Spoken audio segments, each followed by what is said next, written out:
All right, on to the next masterclass. We have with us a British Indian chef, Asma Khan, who has taken Indian hospitality to London with her restaurant, Darjeeling Express, taken her own gender equality activism into the world in countless little ways, and created meaningful new opportunities for women.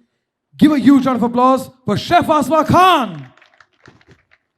And joining her, we have Mr. Manish Baheti, who's the founder of SAG and the man behind Food for Thought Fest. Give a huge round of applause for Mr. Manish Baheti. Thanks very much, Lakshay.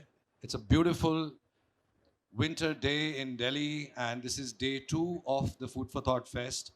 I must say, I am personally delighted to have Asma back with us. After 7 years, we made a debut together in 2015 at the first Food for Thought Fest, and it's an absolute delight and privilege to have Asma all the way from London joining us today for a cookery demo. So Asma, over to you. What are we going to make today? And Well, I grew up in Calcutta, and this is a celebration of two very quintessential Bengali items. One is sada pulao, which is made in all the Bengali weddings. Sada pulao doesn't mean plain. Sada means this is white. So it's sada pulao, and the main thing, it has got kaju and kishmish in it. And the other thing that I'm making is fish malai curry. I had this very interesting conversation with Rocky Mohan last night.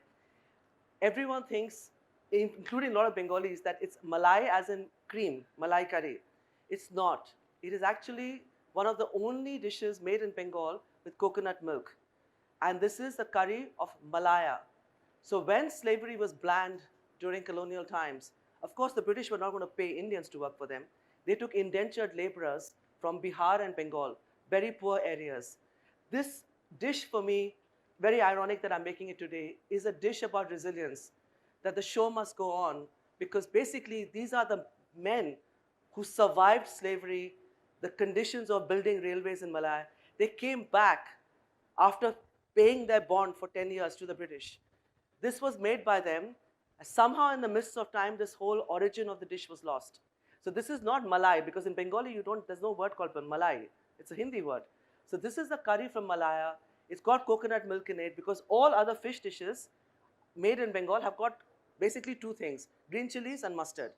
So I wanted to make this to show this kind of very unique dish. I just wanted to explain one thing before we went the pulao. This rice has been soaked.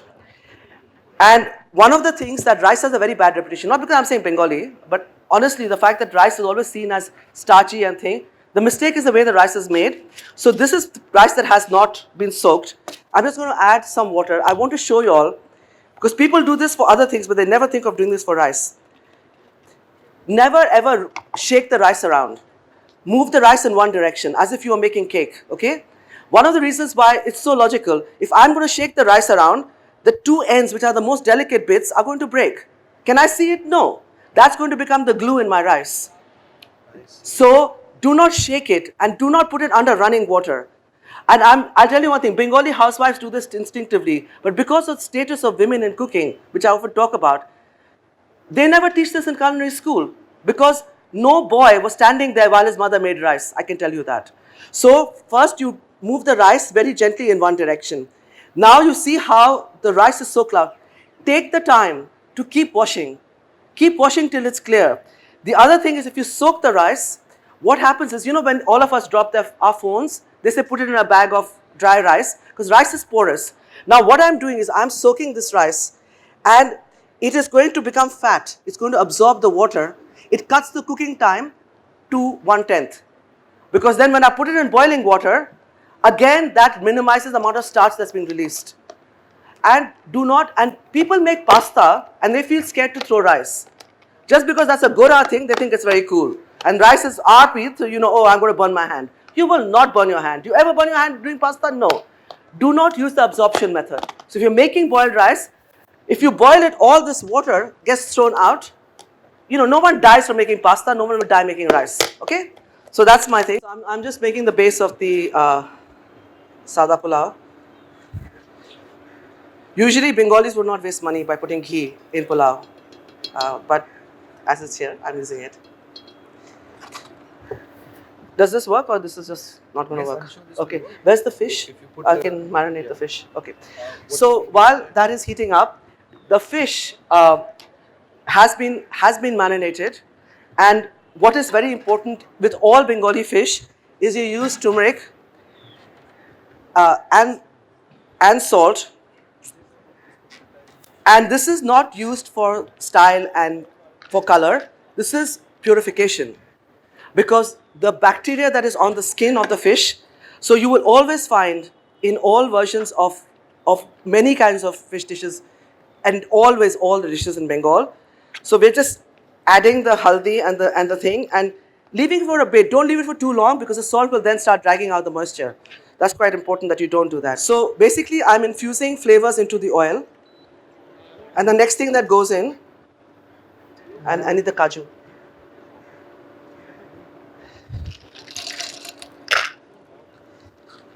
So here there are the two alternatives. There's cranberries or raisins. I'm doing the kind of the Bengali version, but if you want to be very fancy, you can also add cranberries. But one thing is that you know, and all of you who have fried raisins, you know, it bursts. So watch it very carefully, don't let it burst. Doing a very graceful job, but basically,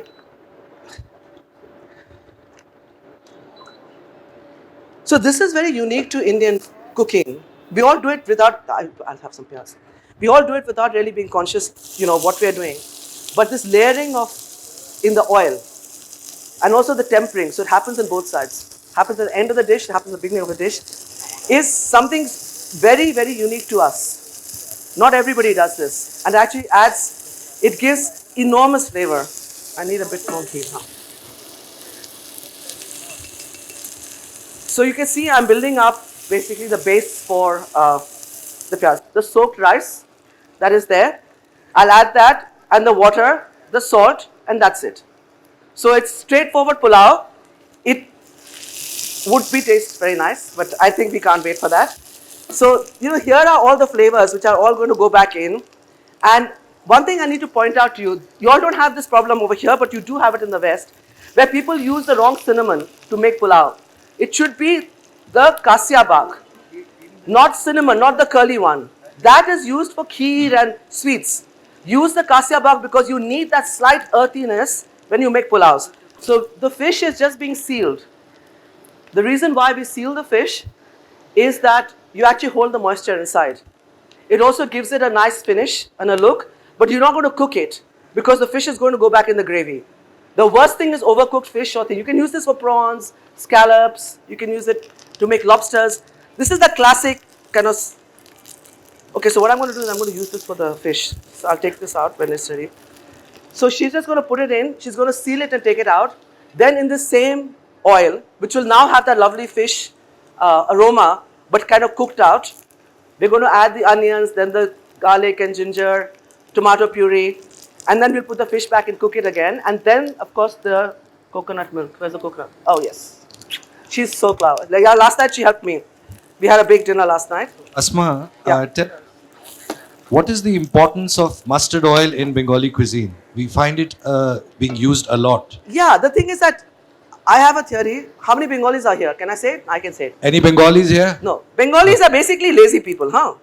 And we have lots of coconut, but we can't be bothered to climb up the trees to get it down. So mustard oil is much easier for them to process. I see. But it is an important part. Yeah, can you do this? Yeah, so mustard oil but you must burn mustard oil out. It's very, very pungent. And you need it to be smoky hot. The other problem is it will also then start burning very quickly. It's very expensive. So one of the things that all of us do is we use half and half. But you must smoke it out. Then you add vegetable oil to it. And then you add whatever you want to do it. So this is it called sol? Sol. Yeah. But in Bengal we use bekti. The best fish, of course, is the one with bones in it. Has a different flavor, has the skin on it. If you can, in hospitality we end up using fillets because you don't want your guests dying on you while they choke. So for the less drama that we have, we use pieces of this. Here the piece has been cut thick. If you're using fillet, do not use very thin. It'll break. It'll break, absolutely. So, you know, in England we use monkfish tail and never ever use strong flavored fish like salmon. Salmon is the death with any spices. And I'm always shocked when I go into restaurants and I see people have done salmon. Tandoori just about chalta hai, but anything else is not going to work. Because salmon has too strong a flavor and it'll completely. So once this is sealed, you can take this off. Tell us the passion and fondness for hilsa.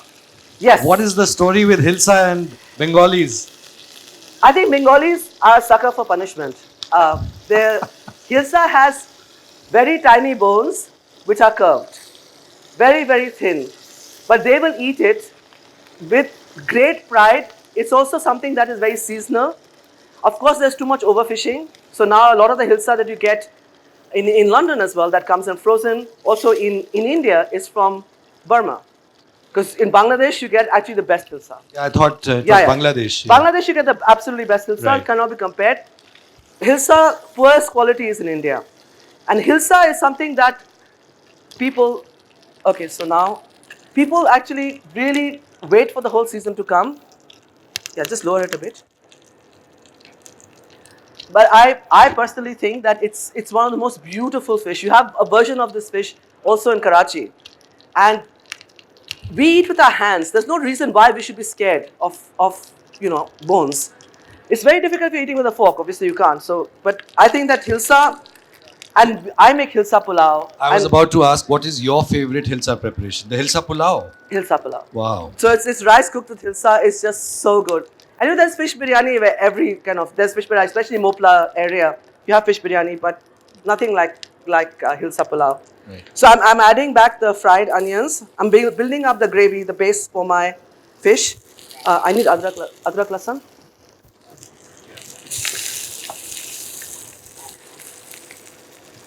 Thank you.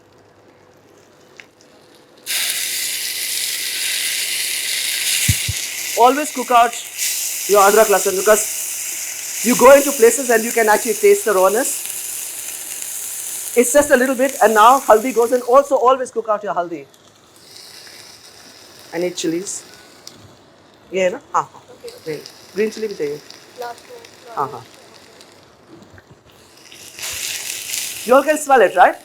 This is you need this kind of, there's no timing. This is intuition. And intuition between just right and jalawa is 30 seconds, less than that. So watch it, and I learned this trick. Just can you open one of these things? Keep a bit of water and sprinkle it. You don't need to think. So yeah, that's jaloing. I just want to show you this. You'll find a lot of housewives doing this. You save your dish. Just keep that little bit of water. And so I'm still keeping that roasted bhuna look. I haven't ruined it, but I haven't burnt it. Although it wasn't burning, I wanted to show you all because I always feel that, when people do demos, I'm not trying to teach you a dish. I'm trying to teach you a method that you will use for other things. You use it for meat. You use it for chicken. So but you sprinkle it everywhere because if you concentrate and you pour it, what will happen is that bit will just boil because the temperature will fall of that bit very fast. So here, by sprinkling it all over the pan, you're actually being able to, I need tomato puree. I'll just pour it.